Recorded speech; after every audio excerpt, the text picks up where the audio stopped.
Good evening. My name is Jack Leonard, and I would like to welcome you to the third in the lecture series associated with our spring semester Master of Landscape Architecture Interdisciplinary Studio, 100-Year Coastal Resilience Studio, Hampton, Virginia. I hope you enjoyed last week's guest lecturer in this series, Dr. Yi Liu, who presented relative sea level rise and its projection. If you missed Dr. Liu's lecture or any future lectures, you can watch them on the School of Architecture and Planning YouTube channel. Our guest lecturer this evening is Cindy Palinkas. This evening, her topic will be Living Shoreline Performance and Potential Impacts in Chesapeake Bay. Cindy Palinkas, an associate professor at the University of Maryland Center for Environmental Science, studies the transfer and fate of terrestrial sediment in aquatic environments and changes with land use and/or shoreline stabilization. Her projects evaluate the performance of living shorelines with the goal of informing coastal management.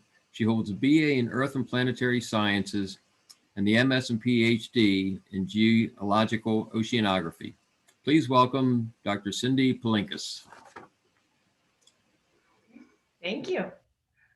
So what I'm going to do today is talk about some studies that I've done with colleagues looking at coastal protection structures and kind of how they work and some things that we found. So I'm going to share my screen. Wait for it. Okay. So I'm at Horn Point Lab. It's in Cambridge, Maryland on the Eastern Shore. We're part of the University of Maryland Center for Environmental Science. Down below, I have logos of various agencies and organizations that have funded parts of this work. We've been working on coastline protection structures probably since like 2010, maybe. So about a decade now, which seems scary now that I just did that math.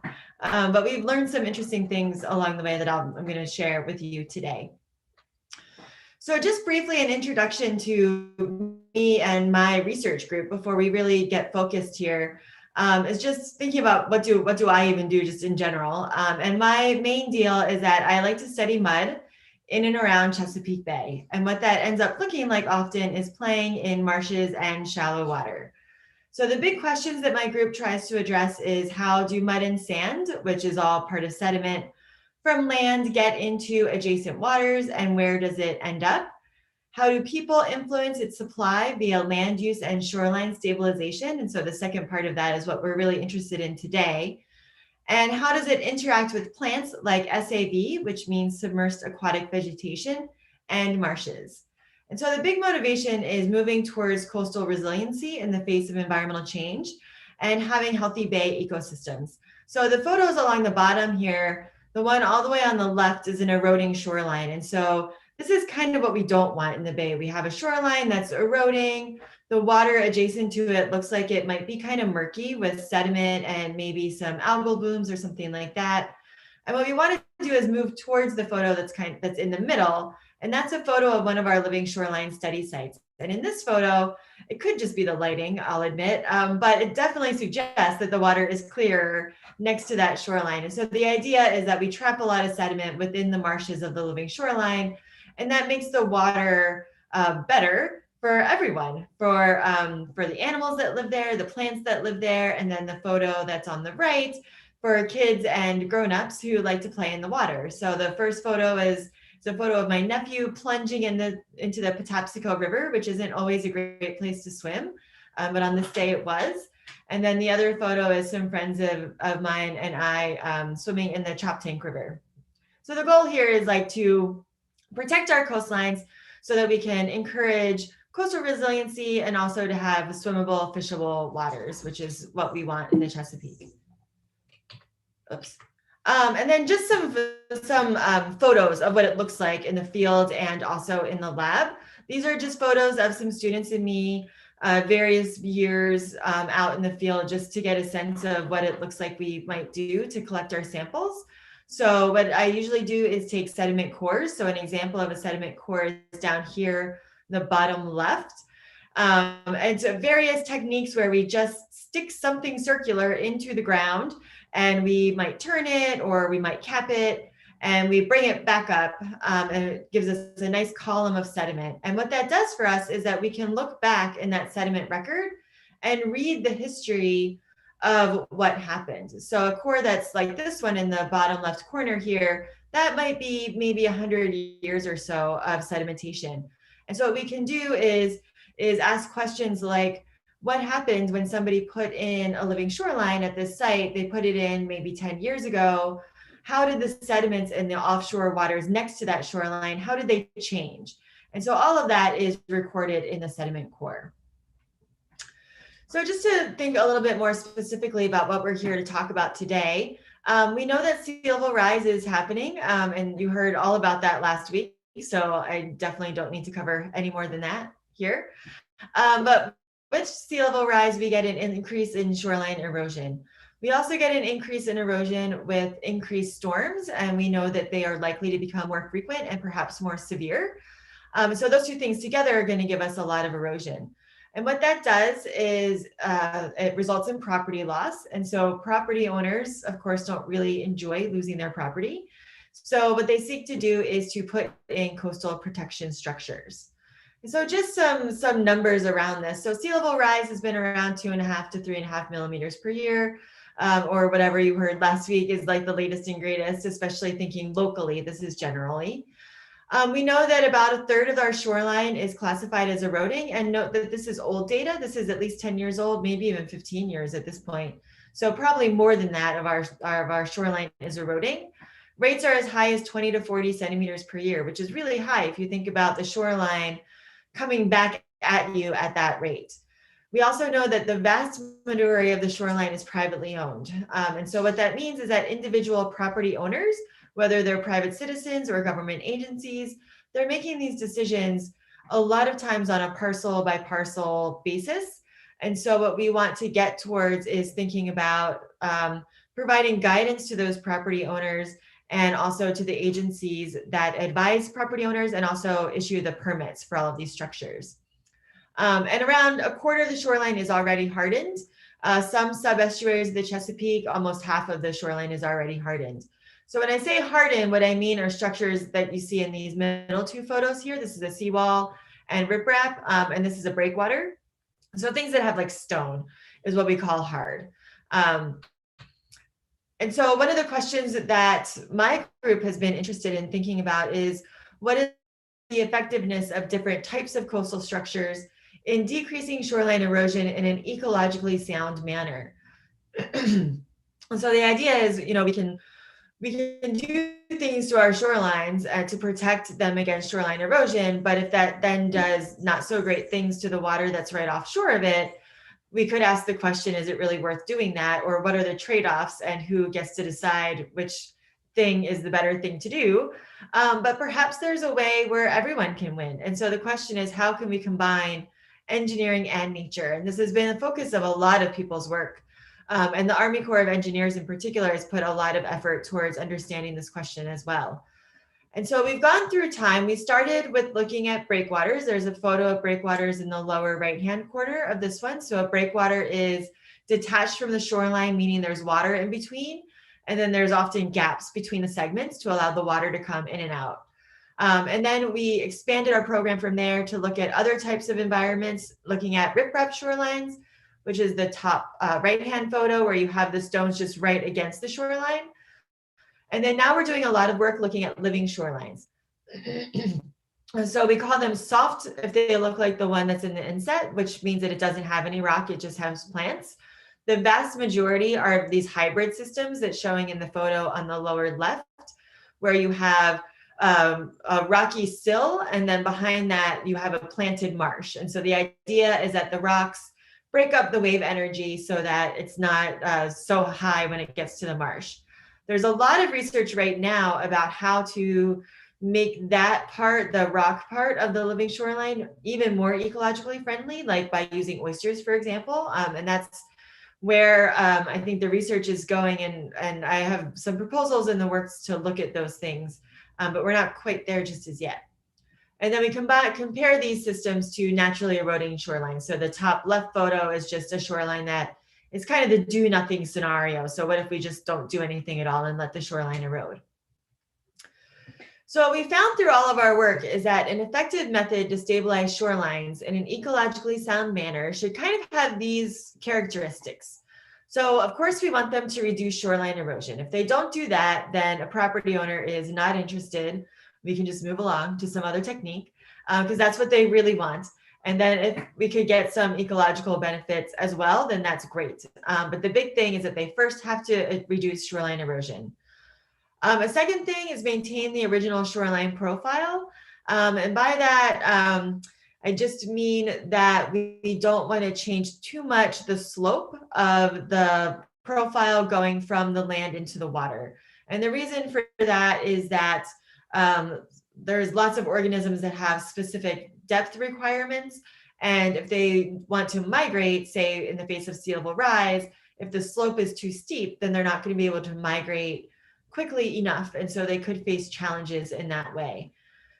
The other thing is that we want to have sediments with more than 65% sand and less than 5% organic matter. Those numbers are rules of thumb. There's a lot of research around what those numbers should be depending on where you are. But the idea is we generally want to have sand and we generally want to have not so organic matter. By organic matter, I mean things that are produced by plants. So like the leaves in your yard, when they decompose, what they leave behind is organic matter. So that's what we don't want to have too much of because it can have a lot of nutrients and it can ultimately be toxic to plants that live in the adjacent subtidal. So subtidal just means shallow water. So if we have sand and we don't have too much organic matter in that adjacent shallow water or the subtidal, then we have a really nice environment for submerged aquatic vegetation or SAV.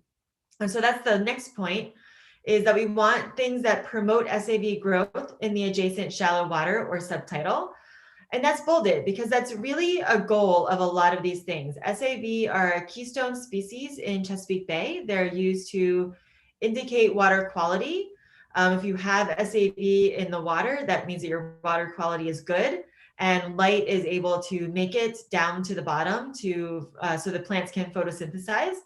And so a lot of regulations around what you can do to your shoreline has some notion of how it impacts the habitat for SAV in it, because we don't want to negatively impact it. SAV in the Chesapeake Bay disappeared back in the 70s when Tropical Storm Agnes came through, and it's been recovering really ever since. It's had a really nice recovery, especially since the early 2000s.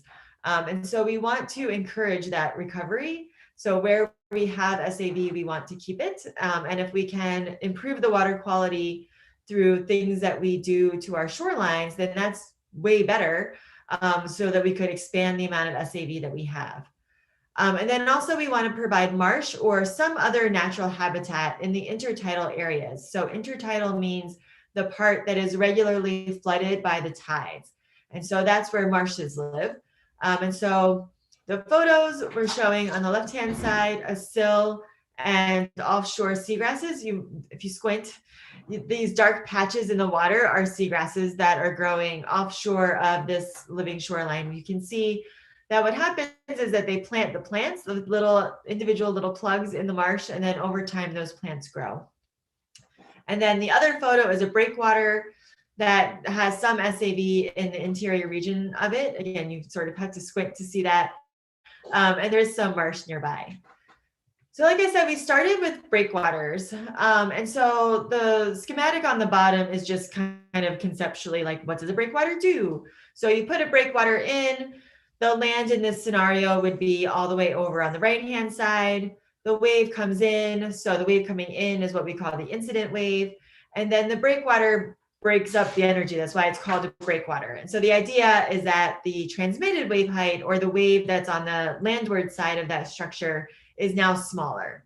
And so you've decreased the wave energy in that region, which means that you've decreased shoreline erosion. But then you also can increase sedimentation landward of that structure. And so that could be a problem for SAV. So breakwater impacts to shallow waters, they reduce the energy landward of the structure, which is really good and helpful for decreasing the amount of energy that reaches the shoreline and then erodes it. But the problem is that that lower energy can then trap sediment from the shoreline. And so if you have a shoreline that's muddy and has lots of organic matter, that could be problematic for SAV. And so, like I say here, it tends to trap finer and more organic sediment. So you grade from coarser sand sediment, so like what you find on a beach, grade into mud, which is what's in my yard right now, actually, from all the rain, super muddy. And then the other photo, you go from something that doesn't have too much organic content to something where you put your hand in it and it's like kind of oopy goopy and like planty, maybe leafy, something like that. So the impact to SAV, the decrease in energy is helpful, right? If you have a plant and you hit it with a whole bunch of energy, the plants don't really love that. And so they're going to be happier if they're not having to deal with the fact that there's all these waves trying to rip them out. But could not be very helpful is this increase in fine and organic sediment. And so keep in mind, right, it depends on lots of things, could be site specific, it's definitely species specific for SAV. So these are just rules of thumb that we found. And so another type of structure could be riprap, which is what we're showing this lower photo in the lower right-hand side is riprap. So stones right against the shoreline, in contrast to the breakwater, which is the one that's right above that. So there have been some, and these are some schematics. We haven't studied bulkheads, so I don't have any like things to say really about bulkheads, except to say that when you put in a bulkhead, it's just like a seawall that you put right against the shoreline. And what happens with a bulkhead generally is that the waves come at it, and then they bounce back. And so they end up scouring the sediment that's right in front of the bulkhead. And what that can do is make it too deep for SAVs. So in general, it's pretty well known that bulkheads are not great for SAV or any happy critters that live on the bottom in front of them. And then the second one is riprap. And so the idea with riprap is that it's a gentler kind of a bulkhead. So you have different stones. And so you break up the wave energy, but it's not quite that like straightforward reflection kind of a thing. So the graph on the left-hand side is a study by Patrick et al. And what they did was they looked at riprap in Chesapeake Bay and how it affected SAV in the adjacent shallow water. So the graph here is SAV abundance. The units are kind of meaningless. Just know that more is better and 0 is bad, right? We want to have some SAV, right? The more we have, the better. And then we're looking with year on the x-axis. And then there are 2 lines here, and they're suggestively colored, the lower one being red. So the lower one is more than about 5% riprap. And the green one is a less than around 5% riprap. And what you can see is that generally for each year, you always have more SAV with less riprap all the time. And places that have less riprap actually seem to have this rebound in SAV that we see fairly consistently throughout most of the bay, at least since the early 2000s. And so that number, the 5%, it's not that magical. It's just a statistical thing in the study. It's probably something like that. Not very much, I think would be the take home message there. It's probably not exactly 5% for every place everywhere, but just, not too much is what we want. Okay, and then the third kind of thing is a living shoreline. And so that's if we skip all the way to the bottom of the schematic. This is showing a living shoreline where we have the shoreline, we have something, this is an oyster shell bag. It could be riprap again at the shoreline. Behind that, you have marsh grasses. And then you have all these great ecological things going on. So this is, like the perfect scenario, right? Where we put in a living shoreline and we provided this great happy place for all of these different organisms to live. And so in the past, things have been focused on these hard alternatives, the bulkheads, the ripraps, the breakwaters. But there have been studies just like the one by Patrick et al. That have been showing really consistently that the hard things, the hard structures are really fairly detrimental. There aren't very many ecosystem benefits. Like, yeah, they do provide maybe a substrate for oysters, maybe, and they certainly provide rocky habitat for things that need rocks. But by and large, for things that are really like the main event in terms of shallow water ecosystems, they're really not that great. And so the new push has been towards living shorelines. And it's actually not that new. It's been mandated in Maryland since 2003. And it's been mandated in other states as well. And so right now the law is that you have to consider putting in a living shoreline if you want to do anything to your shoreline. And there are some loopholes in the law, places that are very high energy. Right now, you are exempt from the living shoreline requirement because the energy tends to rip out the plants. There's a lot of research right now and kind of innovative approaches to how we can put living shorelines in these higher energy environments. But right now, for the permitting process, there are large areas of the bay where it's considered too high energy for a living shoreline mandate. And then another one has to do with SAV. So right now, if you have SAV in front of your shoreline for any year for the 5 years before you want to put your living shoreline in, you have to apply for a waiver to put in your living shoreline. And so as soon as you make things a little bit tricky or slow down the process, property owners may be tempted to get around it. And so, we can talk about, there have been people who have done research on that. So maybe you should talk to them and not me about their opinions about why that is. But the thing that really interested me is this question of is that a real thing? Like what happens, what actually happens to the SAV when we put in a living shoreline? We've been putting them in now for a long time. And so we should have fairly good time series of what actually happens. And we can use that to inform not only the property owners, but also the permitting process. And so as part of this work, we talked directly to the Maryland Department of Natural Resources, who are the folks who advise property owners on what to do with their shorelines. And also the Maryland Department of the Environment, who are the folks who actually issue the permits for anything you want to do to your shoreline. And so the reason that why this is important, this is a management model that comes from VIMS, which is the Virginia Institute of Marine Science. So this is targeted for Virginia, not Maryland, but a lot of the ideas are the same. And so it's a little bit overwhelming.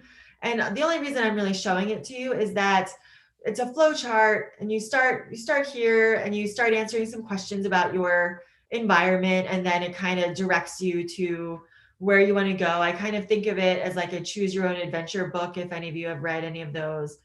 But the part that I'm really interested in is the part down here, where if you have SAV or even mangroves, if you're in a tropical enough environment, you have an ecological conflict. And so you have to stop and seek regulatory advice. And so this is the step that we really want to dig into and provide some of that regulatory advice through our observations.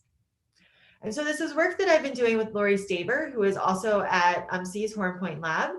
And so we have a bunch of questions. One, we want to know performance. Do living shorelines work, right? They have to reduce erosion or we don't care. What are their impacts with SAV distributions and also sediment characteristics? And I have the sediment characteristics in italics because I'm not actually going to talk about that today. And then there's also this idea of co-benefits. And I think Ariana talked to you a little bit about that earlier. And here we're thinking about sediment and nutrient burial in living shorelines and also the adjacent SAV habitat. And so this isn't just a regulatory issue. We are working on these questions with funding from the National Science Foundation, part of their Coastlines and People Research Coordination Network, which is led by UMCs. And the idea here is to understand and integrate the impacts of environmental change on coastal dynamics and also communities. So it's really important when we think about how we as a society manage our shorelines in a sustainable and equitable manner, moving forwards against all this environmental change. And so we've gotten funding from the organizations listed down below, and we have management outreach partners with the Maryland Department of the Environment, Shore Rivers, which is a nonprofit, and Environmental Concern, which are practitioners. They're the folks that install a lot of these living shorelines, especially in the mesohaline part of the Chesapeake Bay, like the middle part of the bay. So our question, so what are living shorelines? They're created marshes with or without adjacent structures. That's how I define them. Different people have different definitions for living shorelines.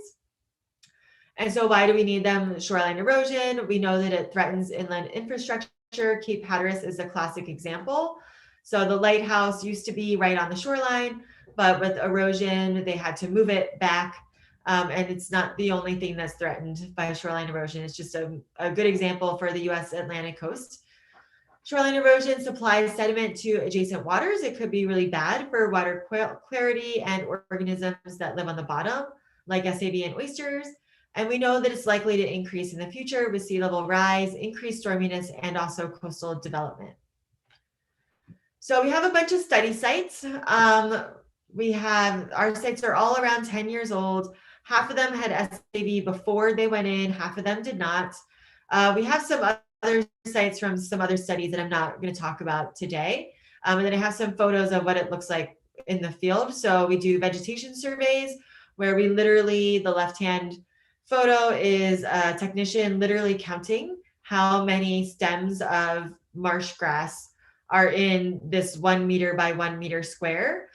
We do a transect. So every 5 meters, we go through the marsh and say what species of plant is there and how much is there. And then my students and I take sediment cores. So this is a photo of a sediment core going in. This is a pipe. It's about 3 meters tall, and we attach a vibrating head to it and we shake it down into the sediment, and then we pry it up, literally pry it up. And then take it back to the lab and slice it open. And this is what the mud looks like when we do that. And that mud tells us what went on in that shallow water over the last 100 years or so. So the first question, do living shorelines work? Do they reduce erosion? The way we can get at this is by using GIS. So the photo on in the upper corner is a Google Earth photo. And I like it a lot because it shows you what happens when they put these in. So we actually have 2 sites here. The yellow dots are showing you where the sites are. The white dots aren't that important for today. There are control sites or natural do-nothing shorelines. And so this one on the bottom has actually already gone in, and the one on the top is in the process of going in. And so what you can see happens is that they put down the rock layer to define the shoreline and then fill it in with sand. So all of this is sand that they build in, and then they plant it with marsh plants. And so what actually happens is that the shoreline gets built outward or more seaward. So the current rates, we just do a simple before and after 2003 and 2017. We have aerial photos from BIMS to do that. The historical, we have surveys from the Maryland Geological Survey. They did surveys in 1942 and also in 1994. And so you can just difference them to get the shoreline erosion rate. So what we find is that erosion continues at natural shorelines and net accretion occurs at living shorelines. So the left-hand plot here is natural shoreline. So these are the do-nothing case. And in both of these, we have the shoreline change rate on the y-axis. A negative means shoreline erosion or a loss of property. The shoreline is moving landward. And if it's positive, it's gain of shoreline or the shoreline moving outward. So the historical rate and the current rate, you can sort of ignore the numbers if you want. The point here is that they're very similar back in the day and now at our do-nothing shorelines, maybe even just a little bit faster now. We have more sites that are eroding faster now.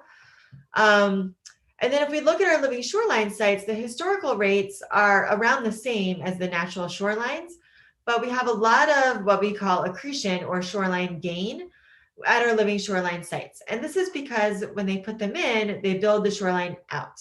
So if I'm a property owner, I think that's awesome, right? Because I've gained property. And I don't know how they deal with that, practically speaking, but that's just what happens from installation. So then the second question is, does SAV disappear after living shorelines are installed? And so the way we get at this is that BIMS has done aerial surveys over most of the bay in most years since 1984. And then they do ground surveys to ground truth the photos. And so what they've done, actually it wasn't them, it was the Chesapeake Bay program, segmented the bay into the large boxes that you're seeing on this map. And so these are what we call segments. So these are the large areas. And then within each segment, there are quads. And so these are quads. They're just smaller, basically. And so what happens is that we get data from these aerial surveys almost every year over most of the bay. And we get classes of SAV. So it tells us how much SAV we have. And these are all publicly available. So dig into them if you want to. It's kind of fun to pick a site and then see what the SAV did in front of it. And that's exactly what I did, because you get maps like this.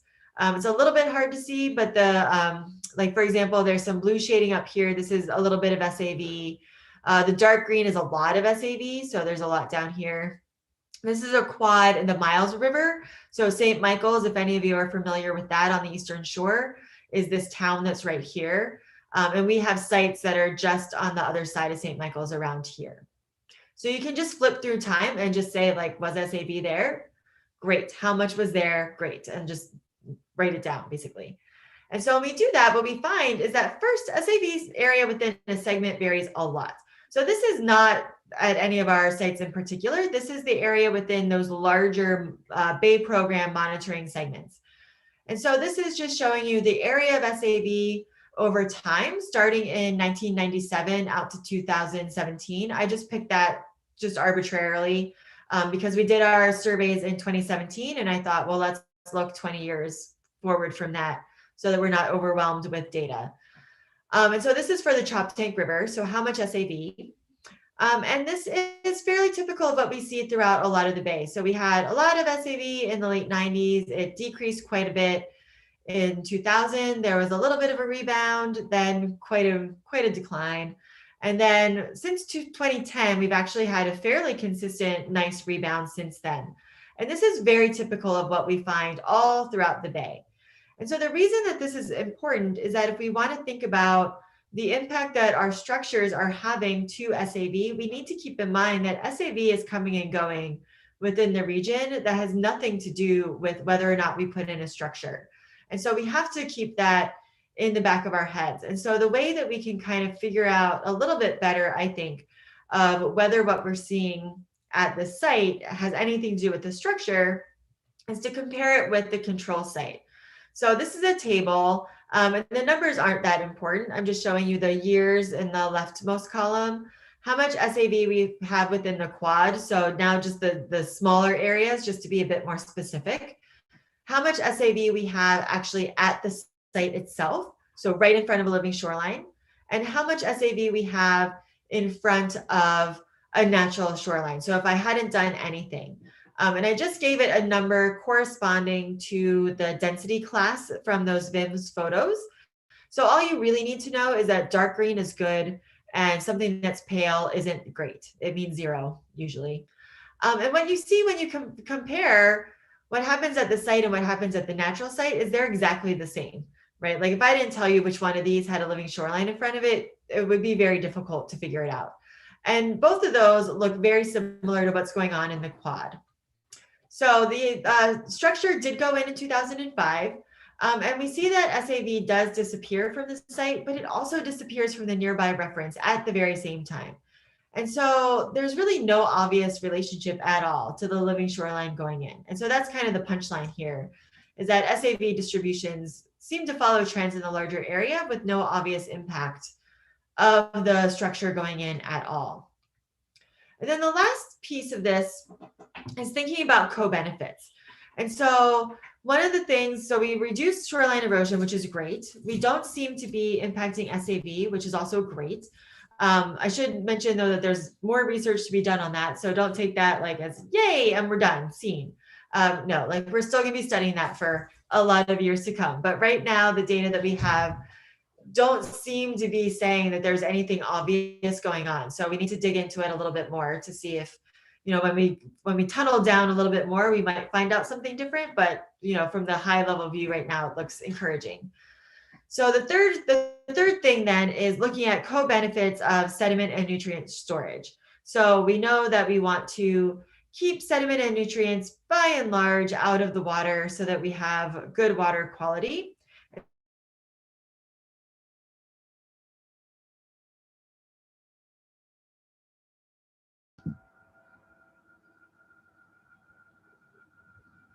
Hi, everybody. Is everybody frozen? These plot the sediment surface be at the top in the core. Yeah. Oh, I thought I heard something. Okay. So what I'm showing you is the organic percent. So how much plant material do we have? That's the green circles. And the brown diamonds is how much mud do we have? So we said when they go in, what they do is they put down a sand layer. So not much mud and not much organic content. And then they plant it with marsh plants. And then what happens with the marsh plants is they trap a bunch of sediment that's coming in from the land, could be coming in from the tide. It tends to be pretty muddy. And the plants also start producing material. So it's that leaf layer that's in your yard decomposing and leaving behind a lot of really planty organic stuff behind. And so we see it increase over time. And so we can use that to get at an accretion rate to try to figure out how much sediment is accreting within our marsh. So you can ignore the line that says beryllium 7. That's a tool that we use in my lab that I won't talk about today. The second line is just a really simple way of getting accretion rates. If we know this living shoreline is 12 years old and we can see 7 centimeters going on in the sediment profile, we can calculate a sediment accretion rate. And the whole thing is that these marshes have to be able to keep up with sea level rise, or else they will drown over time. And these ones are accreting at about the rate, maybe even a little bit faster than sea level rise. So it looks like they're going to be really resilient going forward into the future. So that's how we get burial rates within the marshes. And then looking in the adjacent shallow water SAV habitat, just thinking about sedimentation in the shallow water. So shallow water is subtitle, they're the same. In front of the natural shorelines is the left-hand plot. The right-hand plots are in front of the living shoreline. So LS is my shorthand for living shoreline. And then in both of them, I have separated them into sites that have SAV versus those that do not have SAV. And the reason for that is that we know that SAV is really good at trapping sediment. It's just like the marsh. Anything that has plants, the water comes in, the plants slow it down a little bit and it starts trapping sediment. It's just like anything that you stick up in the water. Like when I was a kid and I went to the beach, I would stick things in the surf zone or where the waves were coming in. And then when the waves would come in, they would bring a lot of sediment with them. They'd drop it and then they'd go back out. And so over time, they would bury whatever I had stuck in the sand. So as you can see, I was meant to be a sediment transport person, right? So it's kind of the same idea that you stick something in, it influences the flow and we trap sediment. And that's true here. So in both cases, whether we are in front of a natural shoreline or in front of a living shoreline, if we have SAV present, we have more sedimentation. And that's all I want you to get out of these plots. There's some subtleties in here, but basically the punchline is that if you have SAV, you trap more sediment, whether you're at a natural shoreline or if you're in front of a living shoreline. If you are in front of a natural shoreline, you trap more sediment with your SAV. Well, actually both, if you have SAV present or absent, because you haven't stored it within the marsh itself. You have all of that sediment that's coming off your eroding shoreline. It's all going into the shallow water. If you have SAV there, it's going to trap it. So you can play some math games and don't worry about the numbers that are here at all. It's just me playing a math game. Because what I want to get to is trying to figure out like, okay, if I want to store the most amount of sediment and nutrients, what should I do? Should I put in a living shoreline? Should I have SAV? What should I do? And so I've tallied up the numbers for a natural shallow water environment. So next to an eroding shoreline, shallow water, a living shoreline in the shallow water next to it, and a living shoreline within the marsh itself. And then whether you have SAV present or SAV absent. So you take your sedimentation rate, you multiply that by how much nitrogen, PN is particulate nitrogen. So just multiply that by how much nitrogen you have. Out pops the burial rate. So this tells the manager and the property owner, like, this is how much nitrogen you are burying per year. For the 3 scenarios, whether you have SAV there or not. And the punchline is down here that the big winner is if you have a living shoreline with SAV adjacent to it, because you get to add the bottom 2 rows. And the loser is a natural shoreline without SAV. So the punchline here is that net burial is highest when you have SAV adjacent to a living shoreline and lowest when SAV is absent adjacent to a natural shoreline. And so this is my last slide. It's just kind of a summary going back over of what I covered, just thinking just about the living shorelines. And that is that shoreline gain at living shorelines due to construction and you get continuing shoreline loss at or above historical rates at natural shorelines. So we know these things work, right? They reduce erosion, which is great. And what they do is they alter where the sediment is stored. So if you don't have a living shoreline, it all goes into the shallow water. If you have a living shoreline, it gets stored also in the marsh. So it's another place where we can store sediment and nutrients. And so we can start to think about things like co-benefits of living shoreline installation and thinking about getting credits for things like the total maximum daily loads and other credits that you might get for best management practices. Having both living shorelines and SAV would maximize your sediment and nutrient burial, since SAV effectively traps sediment. And so what that suggests is that current planning and permitting that focuses on areas that don't have SAV could be missing an opportunity to protect shorelines and gain the co-benefits of living shorelines.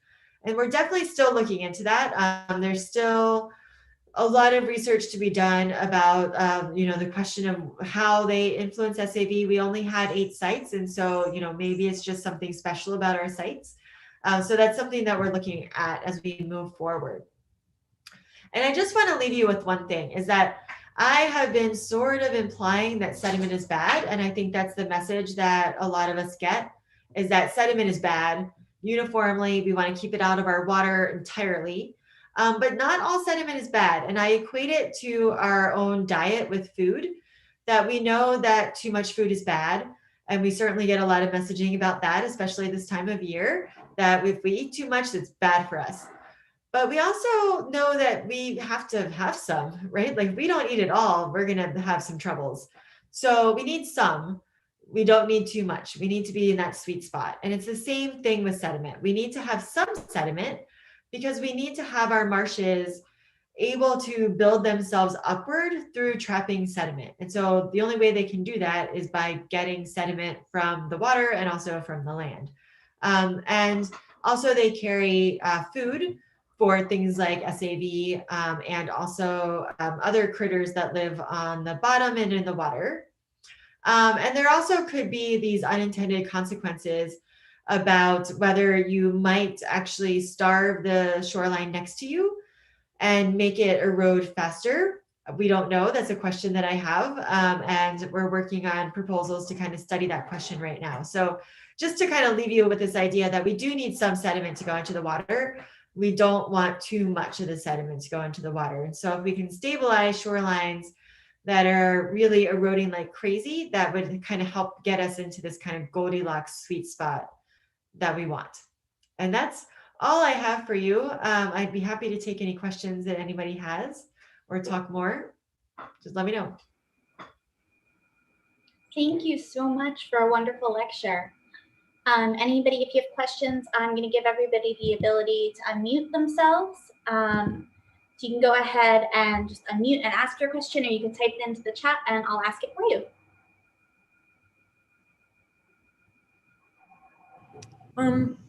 Hi, thank you for that presentation. I have a question about SAV beds. So I understand how the SAV growth is, once the water gets too deep, the SAV cannot grow, but could the elevation of the SAV bed be raised similar to like raising the elevation of the marsh platform to, as that natural process, or would the SAV not really be able to grow fast enough to keep up with the sediment that you're putting on top of it? Yeah, that's a good question. That would be a great idea. So far as I know, nobody has actually tried that as like a restoration technique. They do need to keep up with sea level rise. The concern would be negatively impacting the SAV while you were doing that. Restoration of SAV in Chesapeake Bay, by and large, the most successful has been to improve the water quality. And then that provides the environment for them to come in and colonize. And so that's along with the idea of not all sediment is bad, is that these beds do in fact need to get some sediment so that they can keep up with sea level rise, but they also need it to bury their seed So much like in your garden, you have to put your seeds at like a sweet spot of depth. They need to be buried a little bit, but not too much. So you need, you know, like the right amount of sediment to bury the seeds so they can germinate and grow. Okay, thank you. Okay, and we have a question in the chat. I don't know if you want to read it out loud, but I can also read it. Okay, so the question is it possible that living shorelines might not keep up with sea level rise or land subsidence rate and drowned over time, similar to natural marshes? Yeah, that's definitely a concern for them, for sure. Yeah, and so that's actually one of the things that I would really love to study. It's hard to find information about living shorelines that have failed. So what we're doing is studying living shorelines that are doing pretty well 10 years henceforth, and we're finding that they are keeping up with sea level rise. And so that's not that surprising because they're still here, right? Because if they weren't keeping up, they wouldn't be here anymore, and so it'd be hard to study them. So I'm actually really interested in trying to figure out where living shorelines have failed and why they have failed. I think a lot of them so far have been to do with design issues and maybe like energy issues or something like that. And I realized I just said design issues to like architecture students, and I have no idea what those design issues are. So please don't ask me because I don't know. But I think that it hasn't been long enough maybe to where we're seeing ones drown. But yeah, the idea is that they have to also get enough sediment to keep up for sure. Oh, and one more thing on that same line, just that I thought about, is that one of the innovative things that you might be interested in hearing about is using dredge material to help living shorelines keep up with sea level rise. So the Port of Baltimore has to dredge the approach to the Baltimore Harbor. The Port of Baltimore has to get dredged by the Army Corps. Every year continuously. They will always have to make it deep enough to get the large container ships in and out of the bay. And so they then have to do something with that sediment. And so they do a lot of things already with it, but one of the new innovative thoughts is to try to use some of that material either in installing living shorelines and or possibly maintaining them to supply sediment to help keep up with sea level rise. Thank you. Okay, so Jack has a question that he put in the chat. Did you want to go ahead and read it, Jack? Sure.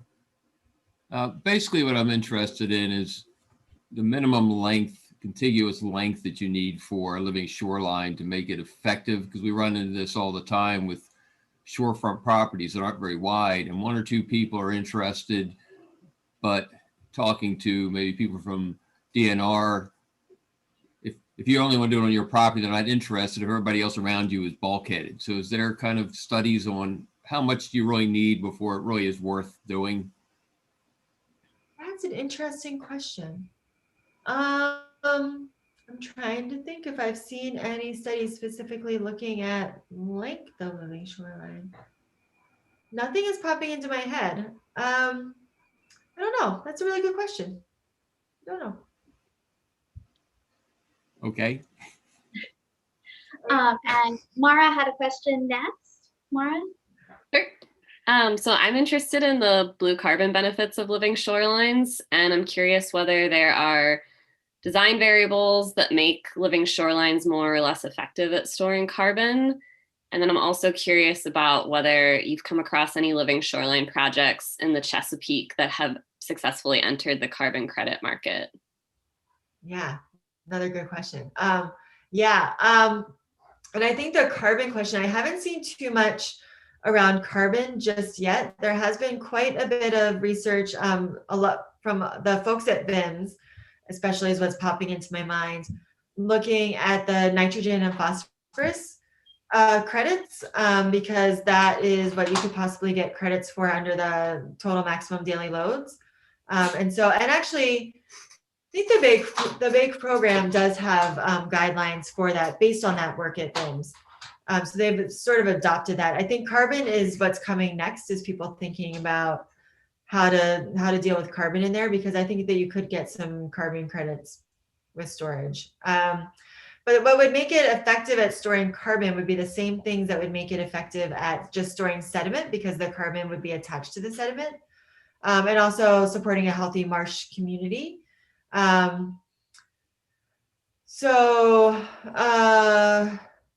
width.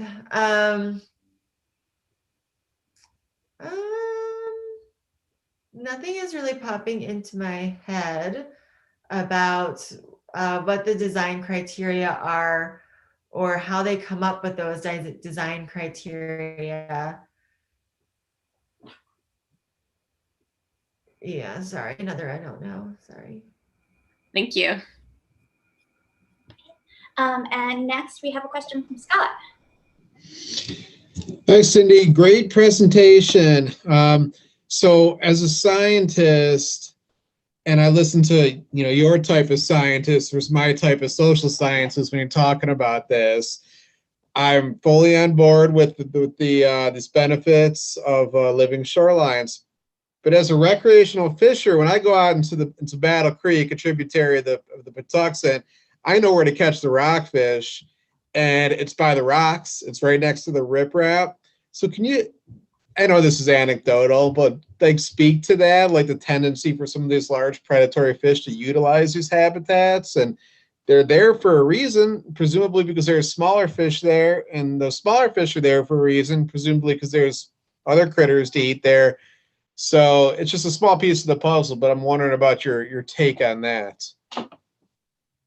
Yeah, so living shorelines are great for providing a whole lot of habitat for lots of critters. You have the whole spectrum from the intertidal out into the shallow water, and it's not just things that live in the water, it's things like birds, like waterfowl. We have the Chesapeake Bay is an incredibly important area for migratory waterfowl, and they love marshes, so that's great for the birds.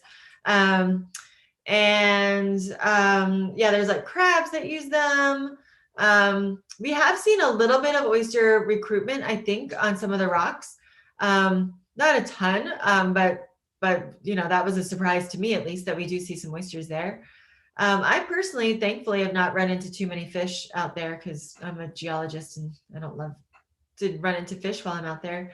But yeah, so that's the whole idea, right? Is because we want to create these environments, and certainly if you're improving the water quality, then you're improving the SAV, which is great for fish. Fish love the SAV as well as a ton of other critters. So it's like a whole, you might call it an ecosystem of things that really benefit from this whole game of living shoreline installation. So just to push a little bit more, if I can, on that, like in the area where I have a small boat and I go out and fish, there's living shorelines in the sense that they're not like constructed as such, right? But they're natural shorelines, right? They have that gently sloping and maybe some vegetation. But the larger predatory fish, at least from my perspective, from my experience as an angler, not as a scientist, are in those environments that living shoreline folks say are not good, right? That riprap, right? That steep riprap that's maybe 4 feet deep up until it hits the rocks, So that's kind of what I was getting at. But I see. Yeah, well, I don't study fish. I feel like okay, so I'm sorry for putting it in. No, but I think that there have been studies that have looked at the question of like what is in front of rocky shorelines, and in general they're not that great. So I don't know.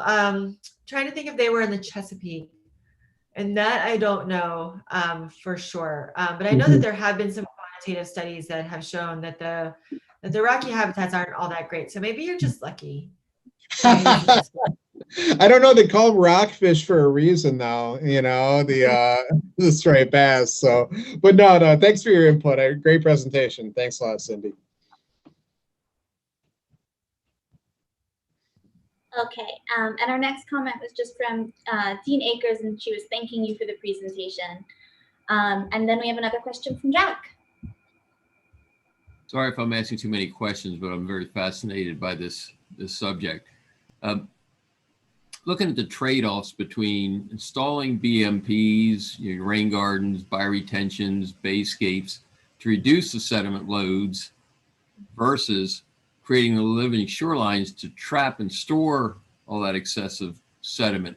What's the trade-off there, even economically, the cost of a living shoreline versus the cost of a BMP for sediment load reduction? Have there been any studies in that regard? Not that I'm aware of, but that would be a really interesting thing to do, to look at the entire system holistically. I don't think anyone has done that. The thing is that you would put in a living shoreline primarily to reduce shoreline erosion. So I don't think it would be a direct apples to apples, because I'm not sure. My inclination, and I have no basis of saying this, but I'll just say it anyway, is that my inclination is that if your goal is to reduce the amount of sediment that gets to the shoreline from like the interior of the lands, you would be better off doing like the rain gardens, the bayscapes, etc.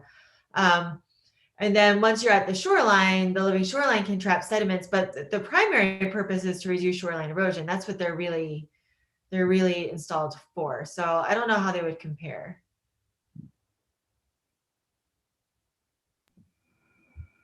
Thank you. Okay, so for our next question, and I'm so sorry because I'm about to mispronounce your name horribly, and I apologize.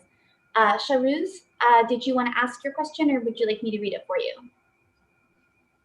It doesn't matter. You can read it. If you're okay. And my name, you pronounced it right. It's great. Oh, good. Okay. Why don't you go ahead and read your question? Sure. So my question was, is there an inventory where we can track constructed living shorelines and their performance in the Chesapeake Bay area?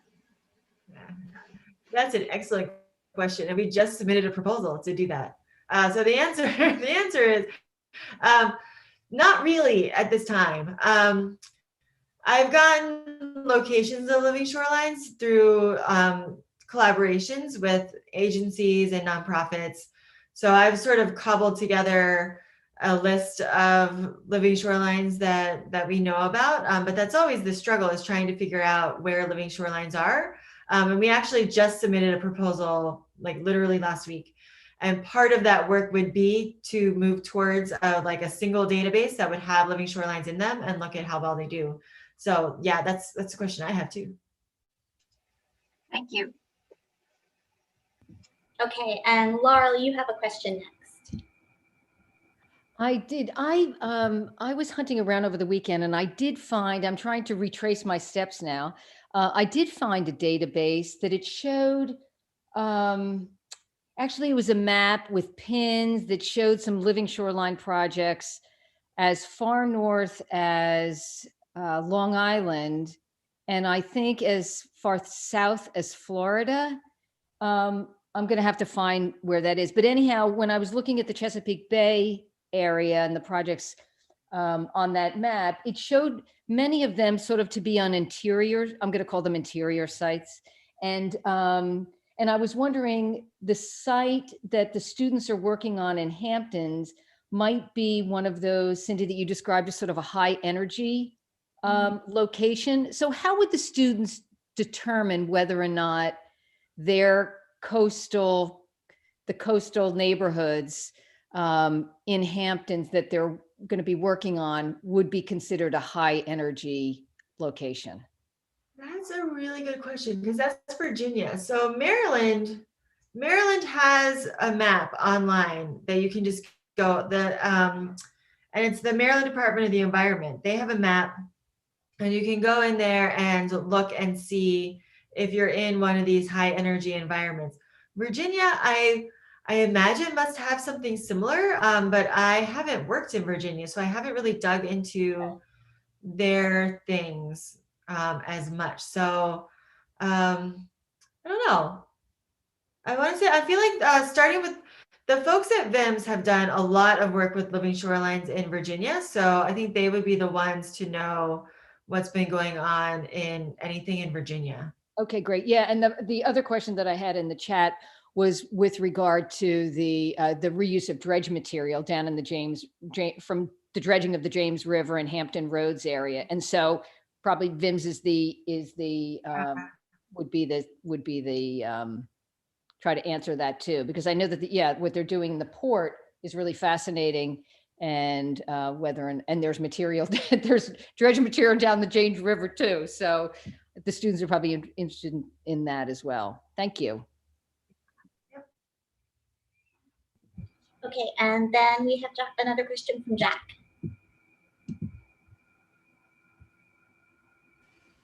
This one kind of comes from kayaking. What I've noticed, and I kayak up Gunpowder River, tidal areas, Dundee Creek, Bird River. And one thing I notice is Dundee Creek is extremely clear water compared to other areas. And there's a tremendous amount of SAV, but most of it is invasive plant material. You also find areas where shoreline marshes are full of Phragmites. Is it better to leave the invasive material that seems to be doing the job, or removing all the invasive material and trying to replace it with more native material to do sediment trapping and filtering? So I'm going to get in trouble with the SAV folks. I'm positive. Keep in mind, I'm a geologist, not a biologist. So from a geology point of view, things that trap sediment and give us good water quality, I kind of like. But the problem is that not all SAV is equal, right? So what tends to happen with invasive plants in general is that they tend to outcompete the natives, and they can be less diverse. And there could be some other problems as well. So I think we definitely want native plants where we can have native plants. I don't think anyone's, well, I don't know if people actually remove invasive SAV. Maybe they do in hopes that the natives would come in, that the invasives are out competing.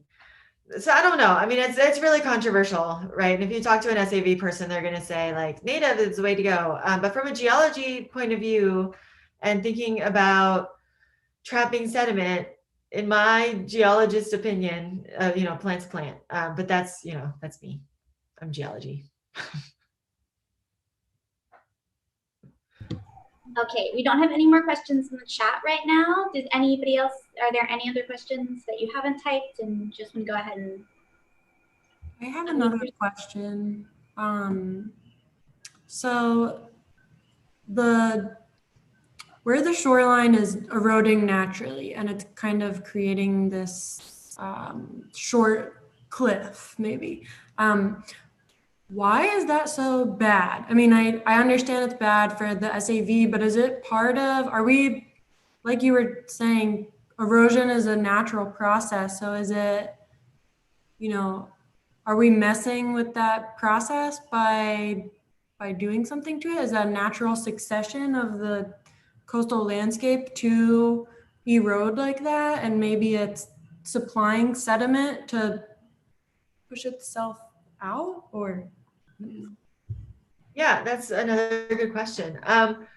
Yeah, so in the absence of humans, shorelines will erode as sea level rises. That's what it does. The trouble is that people don't love that, right? Like we like to have our houses stay in place for at least the length of a mortgage, which is 30 years. And there's also, beyond that, right? Like we have a lot of critical infrastructure that's at the shoreline. And so we do need to protect shorelines. But the thing is that not all sediment is created equal. So if we have a muddy shoreline and it's eroding, it's going to be supplying a lot of the fine sediment that tends to stay within the water column. It might be bad for water quality versus something that's sandier would actually be helpful for SAV. And so there's this idea that maybe we should be strategic and allow some places to erode that are sandy and protect other ones that are maybe muddier or maybe marshy or something like that. And so just be a little bit strategic about it, realizing that we're not going to all suddenly abandon the coastline. Like more than half of the population lives at the coastline. We have a ton of critical things that are right at the coastline. We're always going to need to stabilize our coastlines, but maybe we could be strategic about it to allow some places to erode and other places not erode.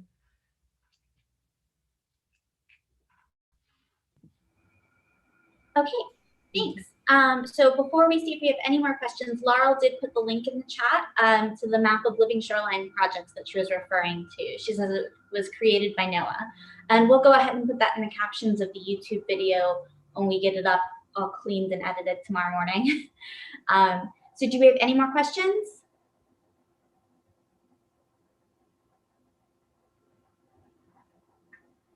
Okay, well, it looks like that's it based on the silence, but thank you so much for the wonderful lecture and for answering all of the questions so well.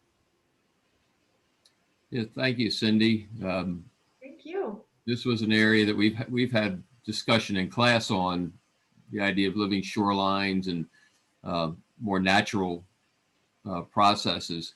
So I'm hoping that you'll leave yourself open to questions from the students as we go forward. For sure. And you're welcome to come and visit us in class and sit in on critiques of the work. Oh, I'd love to. That would be so fun. That'd be super fun. And if you want to just email me, my email address was on my slides, but Jack could also give it to you. I'd be happy to answer questions. And I could do a little bit of digging on the ones that I don't know about and maybe get you some, or at least point you to where you could find more information.